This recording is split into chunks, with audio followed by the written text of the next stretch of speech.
baby, if I ain't got you, baby. Some people want diamond rings, some just want everything, but everything means nothing if I ain't got you. It was unbelievable just being on TV every week for, 4, 5, 6 weeks at a time, just having my face out there and, being in front of cameras almost all the time, every single day for hours on end. It got me used to, performing and acting in front of cameras and just becoming really comfortable with that sort of atmosphere. All right. What would you say is the most important thing you took from the experience? The most important thing I would say for me has been just to stay true to who I really am, because I went in there with my main goal being to be the best role model I could be, whether I did well in the competition or not. And as the weeks went on and on, I wanted to do as well as I could, and that's why I was disappointed when I got voted off. But my main goal, if you want to ask my parents, was just to be a role model and be someone to connect with a younger audience with basketball and sports and music and whatever else I want to do. What's been the biggest change for you? My life has changed the most definitely by walking outside of this Nobles campus right here, because when I'm here, I feel like I'm at home.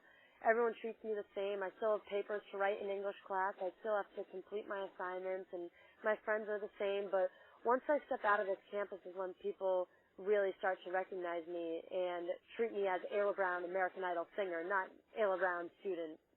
How do you feel the fact that you didn't necessarily make it to the top 12? Do you feel like that's a failure in any way, shape, or form? I definitely don't feel like it's a failure just because I didn't make it to the top 12. I mean, I was extremely disappointed. I'm not going to deny that because, top 12 is when you really make it to the big leagues, and that's what everyone strives for when you're in the top 24. I mean, if you're not going to be the American Idol, then you need to be in the top 12 because that's like, the best thing that could happen. But I'm actually satisfied that I'm not in the top 12 because now I'm able to do things at home that I would never have been able to do if I were in the top 12 because of certain restrictions. So I'm glad I'm there, and the All-American image was definitely hard to overcome, being from the Northeast and having my parents have the certain occupations that they had. And it was hard for people, from the southern areas to really understand that, and to understand that even though my dad was a state senator, it wasn't that big of a thing that would hinder the voting. But it did, I think, and I'm fine with that now. But I think as time goes on, people will see the real side of me instead of just what my parents do for a living. In your opinion, can you give us your opinion, who do you think will take it?